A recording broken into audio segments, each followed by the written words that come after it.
রহমান জিন্দাবাদ, অধ্যক্ষ আসাদ নবী জিন্দাবাদ, রাজীব ভাই জিন্দাবাদ। সবাইকে ধন্যবাদ।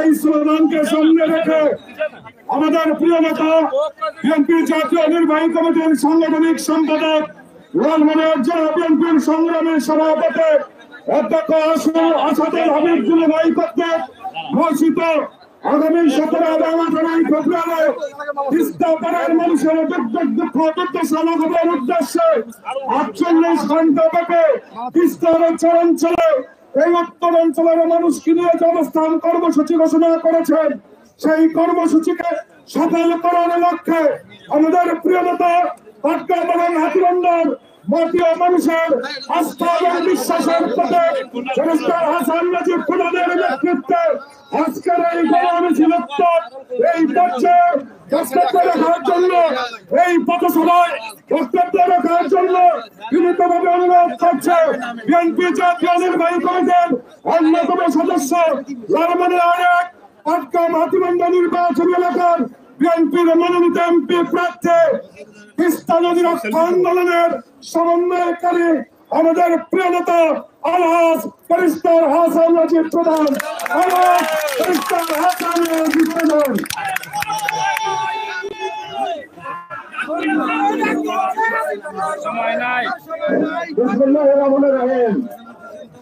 বাংলাদেশ জাতীয়তাবাদী দল পাটগ্রাম এবং উপজেলা কর্তৃক আয়োজিত জাগো বাহে তিস্তা বাঁচাই আন্দোলনকে লক্ষ্য করে আজকের এই গণমিছিলে উপস্থিত পৌর এবং থানা বিএনপির নেতৃবৃন্দ, বিভিন্ন ইউনিয়ন পর্যায়ের নেতৃবৃন্দ, পাটগ্রাম উপজেলা এবং পৌরের বাসী সবাইকে আমার সালাম আলাইকুম ওয়া রাহমাতুল্লাহ।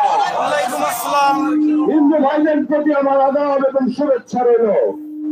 মা বোনদের প্রতি আমার স্পেশাল ধন্যবাদ রইল, যারা এতক্ষণ ধরে আমাদের সঙ্গে এই দীর্ঘ পথ অতিক্রম করে মিছিল করেছেন।